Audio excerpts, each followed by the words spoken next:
Hi, my name is Andrea, and welcome to my implementation demo reel. For this video, I am going to use Wwise to implement sounds in a simple map I've created in Unreal Engine 4. So, let's go! Firstly, I made a list of sounds to implement to better organize the work. And then, starting with the first-person shooter template, I used the starter content provided with Unreal Engine 4 to create a small map from scratch. I tried my best to recreate a variety of situations to work on, such as different reverb zone, sound diffraction, things to interact with, etc. The process of creating the sounds to implement involved field recording, Foley, and synths. Here, I'm not gonna go into the detailed process of sound designing, but I rather focus on the sound implementation. Let's start with the player's sound.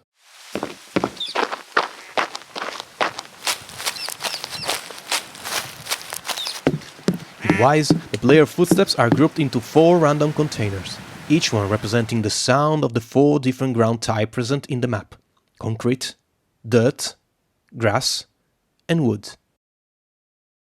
Those random containers are placed into a switch container, linked to a switch group with the same number of switches of the material mentioned before.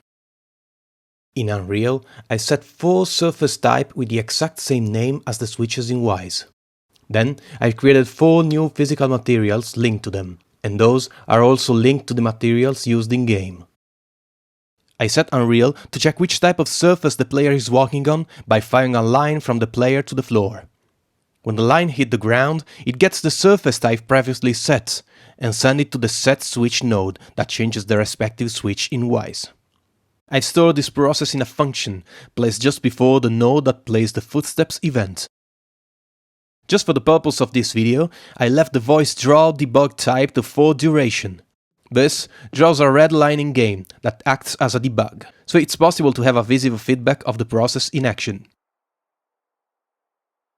Since the game is in first person, the character walking animation has no visible foot, so I could not attach the footstep sound properly on the animation.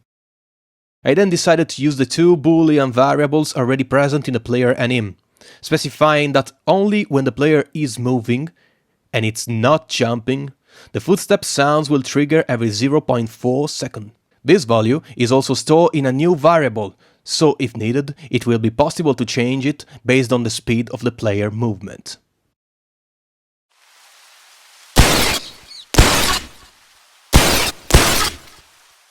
The Gunshots Sounds has been easy to implement. In fact, I just removed the node that plays the original sounds already present in the script and replaced it with a post-event node that triggers the corresponding Wwise event. Though there's no reload animation, I found that it will be fun to implement a simple electronic sound to imagine the weapon automatically reloading new bullets. However, I wanted it to play only once after a while from the last shot. In Wwise, I put the random container with the gunshot sounds in a sequence container. Then, I added a playlist with a silence of 2 seconds and eventually the reload sound. By limiting the sound instance to only 1, discarding the oldest one when limit is reached, the whole sequence will restart every time the player fires, and the reload sound placed at the end of the playlist will be executed only if the player stops firing.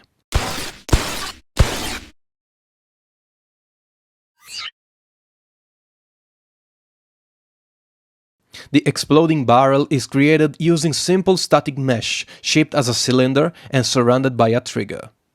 When the player projectile hits the trigger, the mesh will disappear, the explosion effect will activate, and the sound will be played at the location of the actor. I also placed bushes around, triggering the sound of bush rustling by placing various trigger boxes that reacts when the player passes through them.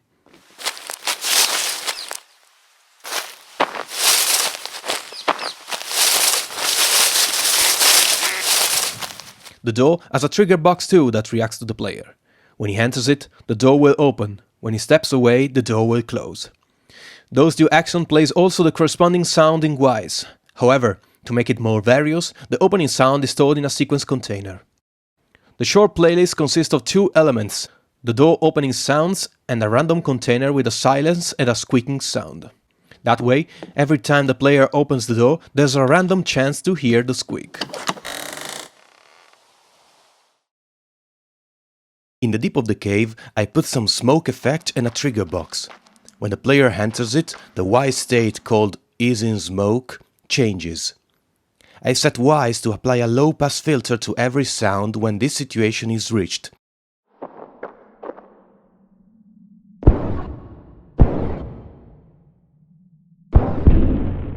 When the player exits the zone, the sound goes back to normal, with a little fade.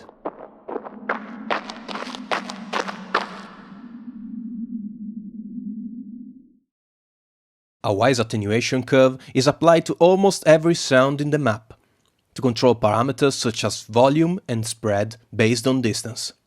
This allows the sound to be more or less directional, as well as making it louder or quieter depending on the player distance from the sound itself.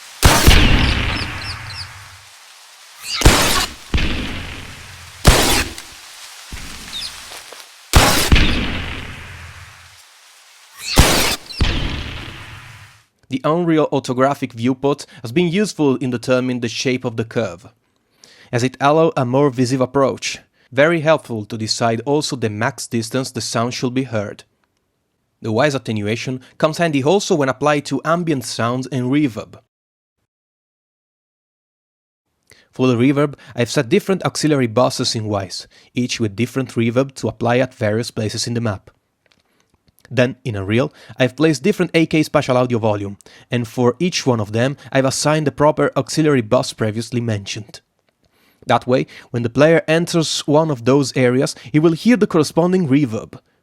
Portals links the different areas, allowing a realistic fade between the different reverb and environmental sounds.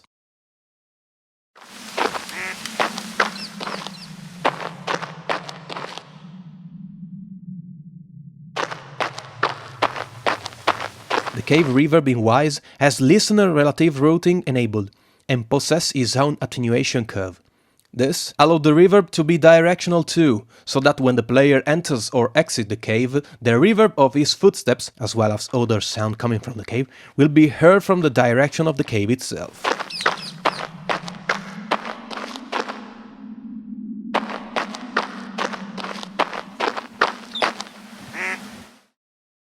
When the player is outside, the environmental sounds will play.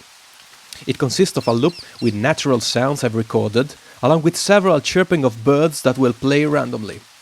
A similar event is called when the player approaches the water stream. The sound of water flowing adds to the previous loop, as well as other random animal sounds that perform the same way as the chirper mentioned before. On the cave, it will play a room tone resembling the wind howling from the deep, while in the house the player will hear random squeak noises.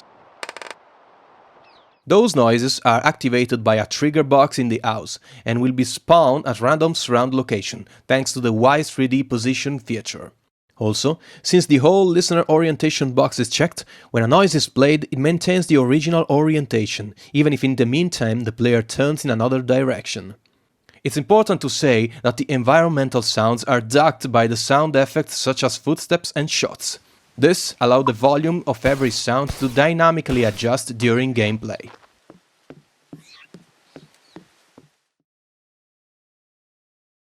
In the second room of the house, I've put a radio. It won't work until the player finds the CD outside.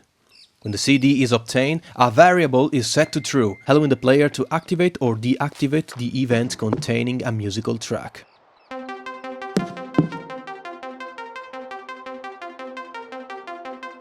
This audio has also a cone attenuation that filters the sound when the player walks around the emitter.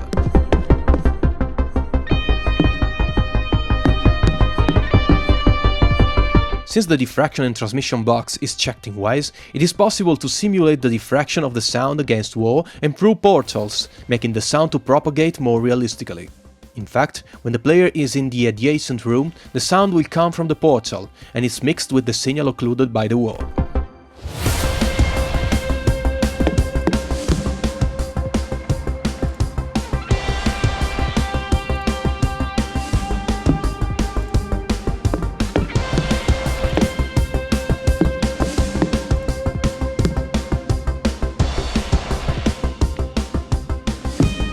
If if we exit the house, the music will come from the front door, and when the door is closed, the sound becomes more muffled.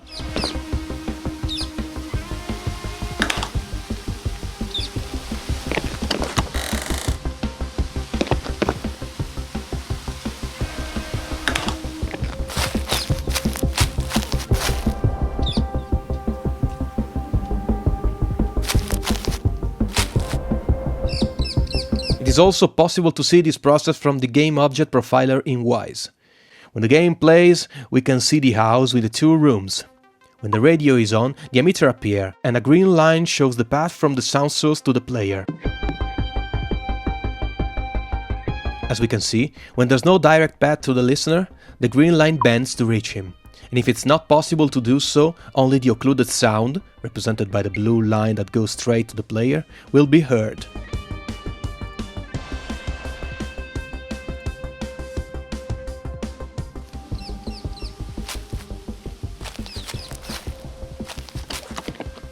A similar process is applied also to the outside ambient sounds.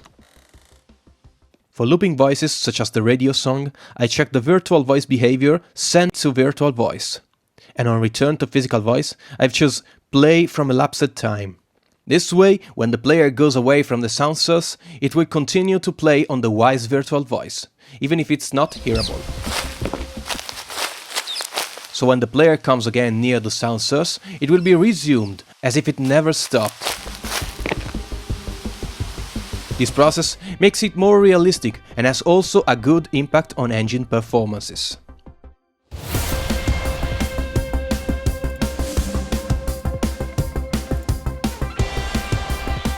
Thank you for watching.